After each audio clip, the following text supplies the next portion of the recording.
Hello mga kabibig! Welcome back sa ating bagong YouTube channel. Ito ang pinakamaingay na YouTuber sa balat ng YouTube.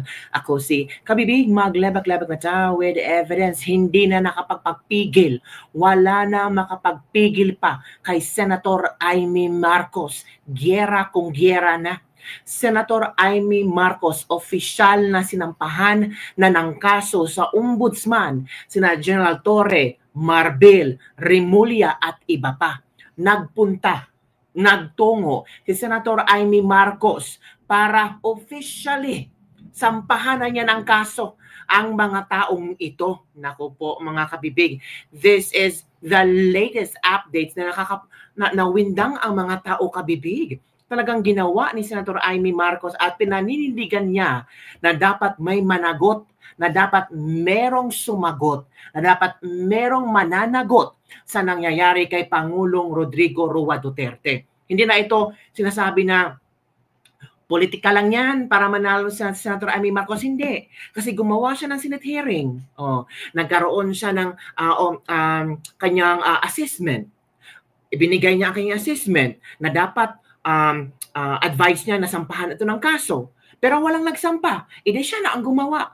Siya na ang pumunta sa ombudsman at magsampa ng kaso para imbestigahan ang mga taong ito. So heto ang tapang ni Senator Amy Marcos. Sabihin natin, ay, politika lang yan para mapili, para maging senador. I don't think so. Kasi may ginawa siyang Senate hearing eh. Anang hindi dahil sa Senate hearing ni Senator Amy Marcos, hindi natin malaman ang katotohanan. And take note, gagamitin ng legal counsel ni Pangulong Rodrigo Roa Duterte sa ICC ang Senate hearing ni Senator Amy Marcos. Hindi, yung mga nagbash kasi Senator Amy Marcos, isang malaking sampal. Si Senator Amy Marcos pala ang may malaking parte na tumulong sa pagpalaya ni Pangulong Rodrigo Roa Duterte. Ang ginawa niyang Senate hearing, malaking porsyento yon na pwedeng gamitin. Sabi nga ni legal counsel ng ni Nicholas Kaufman, gagamitin nila yun. Diba? Palakpakan natin si Senator Amy Marcos. Sabihin na, nako, pabilibi hindi nagpaepal si Senator Amy Marcos. Kung ano ang kayang sinasabi, gagawin niya. Hindi katulad ng kayang kapatid. Sabi ng VP Sara, magkaiba silang dalawa. So ito kabibig, panoorin natin ang pagsampa ni ni Senator Amy Marcos. Ito mga kabibig, pumunta siya sa ombudsman kabibig para yan kabibig,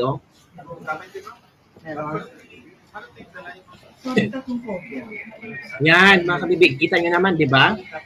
Yan ang ginawa ni Senator Amy Marcos. Kapal-kapal ng mga papel dyan. Tingnan niyo. Drama lang ba ito? Hindi ito drama. Pinaninindigan ni Senator Amy Marcos kung ano ang kanyang sinasabi, kung anong aksyon ang pwedeng ihatol sa mga abusadong nagpakulong kay Pangulong Rodrigo Roa Duterte. Meron pa iba kabibig nga, nagpa-interview siya, sabi ni Senator Amy Marcos ito, naghain tayo ng chairperson's report sa ombudsman ngayong Biyernes. Dapat lang. Ito pa kabibig. Sa batas, sa salig ng batas, at marahil may criminal and administrative culpabilities ang ibang napakatataas na opisyal. Kaya kinakailangan tuluyang imbestigahan at patawan ng parusa kung kinakailangan itong mga opisyal na ito. Ma'am, to be specific, anong kaso at sino-sino po yung mga personalidad? Nandito, ibibigay ko na lang sa inyo sa batas, sa salig ng batas, at marahil may criminal and administrative culpabilities ang ibang napakatataas na opisyal. Kaya kinakailangan tuluyang imbestigahan at patawan ng parusa kung kinakailangan itong mga opisyal na ito. Ma'am, to be specific, itong mga opisyal na to ay kailangan managot at bigyan ng parusa. Yan ang sabi kung kinakailangan. Naghain tayo ng chairperson's report sa ombudsman ngayong Biyernes na ito. At daming nag-comment mga kabibig, talagang pinapalakpakan ang ginawa ni Senator Amy Marcos. Sabi nila, ito ang totoong Marcos, may paninindigan, ay may solusyon. Di ba? Fight for the right, madam. Mas matino ka kaysa ibang senator. Walang pakialam. Gawa ka lang mabuti, madam, para sa Pilipinas para mahalin ka ng Pilipino katulad kay Tatay Digong. That's good, madam. Amy, sana noon kayo na lang dapat ang nagtandem ni VP Sara, pero it's nangyari na brother mo na ang presidente, kaya nagkaletse-letse na ang Pilipinas. Pero sa ginawa mo ngayon, Madam, for investigation, that is the right thing na ang mga Pilipino nagulat din sa planong pagkidnap kay PRRD. Well, my family still vote for you, Madam Amy Marcos. Madam Amy Marcos, huwag kang mag-focus sa isang matagal na issue. Marami pang mamamayang Pilipino na kailangan ng simpatiya mo, pagtunan mo naman ang pansin. Ay, in fairness naman, excuse me, ang ginagawa ni Senator Amy Marcos ay kanya talagang tinapos ang kanyang sinimulan na investigasyon kay Pangulong Rodrigo Duterte. Hindi naman pwedeng hanging lang ang lahat ng mga paepal. Hindi naman ganon. Very good, Senator. Because of this, I will vote for you, Senator Amy. O, di ba? Nako, you have my vote, ma'am. Kudos. O, di ba? Parang nakuha na ng mga, naintindihan na ng mga tao kung ano ang ginagawa ni Senator Amy Marcos ngayon. Di ba? O, eto ha, ito pa isang ebidensya na napakasulido, mga kabibig. Itong statement ni Nicholas Kaufman na talagang gagamitin niya ang Senate hearing ni Senator Amy Marcos para mapauwi si Tate Digong. Perhaps a huge part of the population in the Philippines Millions, who are sir. thinking of him every day, Yes. are wishing him the best and wishing for his return as soon as possible. Yes. And as I said, this is just a fraction of the mail that we're receiving. Yes, sir. And I've been tasked to take this back today and to sort through it and then let him know, each and every person who is writing to him, because it means a lot to him. He knows that he has followers. He knows that he has supporters. I'm ready to answer any questions. You first. Attorney, on behalf of the Filipino people, how is our former president? He's in good spirits. When As you I said, he knows okay, he knows. the sheer amount of mail that he's been receiving. Physically, he can't go through it. Okay, So he's asked me to do that. okay. Does it also mean, sir, that it is an additional work for you to do this? Would you rather have I don't regard this as being work. I regard this as being a pleasure perfect? to bring the support of the Filipinos to the former president. Thank you, sir. That's good, that's good. Also, sir, with respect to your statement respecting the judicial process, do we have a timeline for that, sir?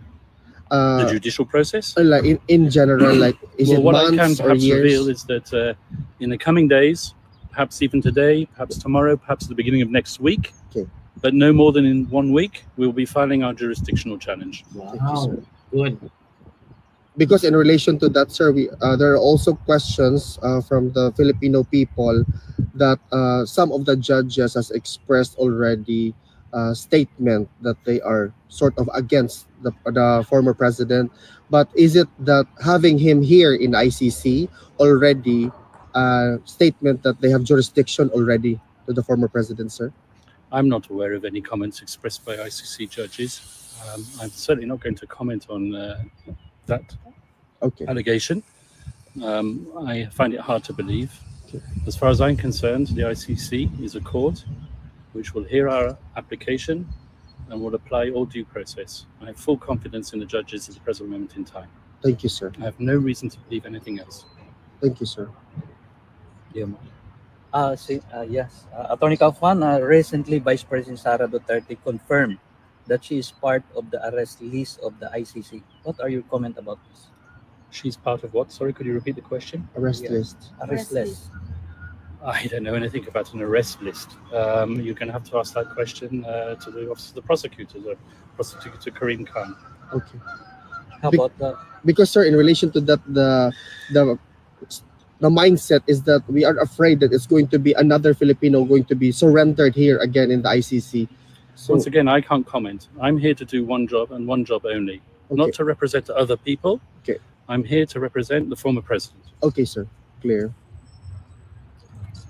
maybe in line with that, will the incumbent Vice President face the same fate as her father, and how do you perceive these cases' potential impact on the principles of international criminal law, particularly concerning the prosecution of former heads of state?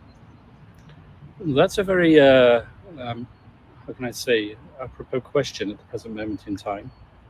There are heads of state who have been targeted, including a head of state in my country, from where I come from. Once again, it's a very contentious issue. And I'm not going to start talking about that in the media. It's an academic debate on it as well. Yes. So really, it's not relevant to my representation of President Duterte. Sir, are you confident that there will be a favorable response to the application of your jurisdictional strategy? I've said already in the media that I think it's a compelling argument, but the ultimate arbiters of that argument are the judges themselves. Okay. And it's not for me to tell them how to find, ultimately, what they believe is the correct decision, the correct judgment. I hope they will accept my argument. Okay. Sir, are you confident that former President Rodrigo Roa Duterte will be brought back to the Philippines before even the confirmation of charges? That is certainly my ambition, yes. Okay. Do you have a message to the Filipino people who are closely following the development of the case of our former president that we love and adore, sir? As I've told you already, just respect the process, trust us as his lawyers to do the job properly, and we hope that we will bring the right result home. Sir, on behalf of the Filipino people, we are praying for you. We are hoping for a positive response or result through all of this. We can't wait to welcome our former president back home to the Philippines, and it's through you and your team. We always pray for you that God will give you the wisdom. Thank you very much. It means a lot to me, and it means a lot to him as well. May I also say Yes, that sir. I have been following the proceedings in Ito the na, Senate. ito na kabibig. I've even read the final report. Yes. I've seen the thorough work that has been done by Senator Amy Marcos. Mention has been made of the arrest. Mention has been made even of the jurisdictional arguments. They are very compelling, and they support our arguments as well. So, are you saying, sir, that the result of the Senate inquiry actually favors the application of your jurisdictional argument? there are definitely arguments that can be derived from that report and will be used. Reference will possibly be made as well. Thank you so much for that, sir. We can't wait for you to tell us that your argument is accepted and the president will be brought back to the Philippines. Thank you very much. You're welcome, sir. Thank you so much. Yun mga kabibig ha. Oh, yun mga kabibig, narinig nyo na kung gaano kalakas, kung gaano ka importante yung Senate hearing ni Senator Amy Marcos. Sabihin nyo naman, ito si Senator Amy Marcos, bodol-bodol din yan, Queen of Bodol, huwag magpabodol. Parang ginagawa ni Senator Amy mga sinasabi niya Hindi namang unang Senate hearing lang, tapos na, walang continuation kasi takot siyang mabash. Hindi Kahit nabash siya, kahit sinasabi siyang mangga, kahit sinasabi siyang matatalo na, or wala na siyang pakialam kung matalo man o hindi. Ang pakialam niya ay makauwi si Pangulong Rodrigo Roa Duterte. At ngayon, ay ginagawa na niya kung ano ang pwede niyang gawin para makatulong sa ating Pangulong Rodrigo Roa Duterte. Ngayon, iboboto nyo ba si Senator Amy Marcos? Sa aking punto, kahit hindi niya sinabi na lolong ang kanyang kapatid sa kung anong bisyo, pero itong aksyon niya ngayon na pumunta sa ombudsman, na dinala yung sobrang kapal na papel para magsampa ng kaso, this is a sign na talagang kinakalabanan niya ang kanyang kapatid. Na hindi na siya matakot kung i-deny siya, itakwil siya ng kanyang kapatid, ng kanyang pamilya. Kasi may paninindigan si Senator Amy Marcos Nakikita niya kung ano ang dapat at kung ano ang iwawasto niya. Ngayon, sabi ng news, itong si Marbel Attorre ay haharapin nila ang mga kaso. Madaming ebidensya si Senator Amy Marcos na hawak. Senate hearing pa lang, ebidensya na yon. At tama nga, hindi mangga si Senator Amy Marcos, kundi isa siyang pinya. Pinya, bakit? Marami siyang mata. Nagulat nga tayo sa mga binulgar niya na hindi natin alam. Tapos feeling natin tama tayo, feeling natin alam na natin ang katotohanan, alam na natin ang lahat na pangyayari. Hindi pa pala. May mga sikreto pa pala na hindi nabulgar at ang Senate hearing ni Senator Amy Marcos ang siyang nagbubukas ng totoong istorya. Ako, bobotohan ko si Senator Amy Marcos. Huwag yung kalimutan, Duterte plus Senator Amy Marcos. Gringo Honasan can be another choice for you, mga kabibig. Yun lang kabibig ang ating Ladies Libag-Libag for today. Ngayon, na-prove ni Senator Amy Marcos na siya ay pro-Duterte. Na siya ay lumalaban para sa hustisya at para sa katotohanan. Gusto niyang pauwiin si Pangulong Duterte. At yun ang gusto natin. May isang tao, aside from VP Sara, aside sa mga Duterte, natatayo, natutulong kay VP Sara. Eto na si Senator Amy Marcos. Ayaw nyo pa? Meron na siyang nagawa? Meron na siyang naipakita sa atin? Ayaw nyo pa rin sa kanya? I think VP Sara has his decision. Alam niya ang kanyang ginagawa. So yun na kabibig. Don't forget to like, subscribe, and share this video. Don't forget, Duterte, PDB Laban Plus, Senator Amy Marcos. Bye everyone. See you next time.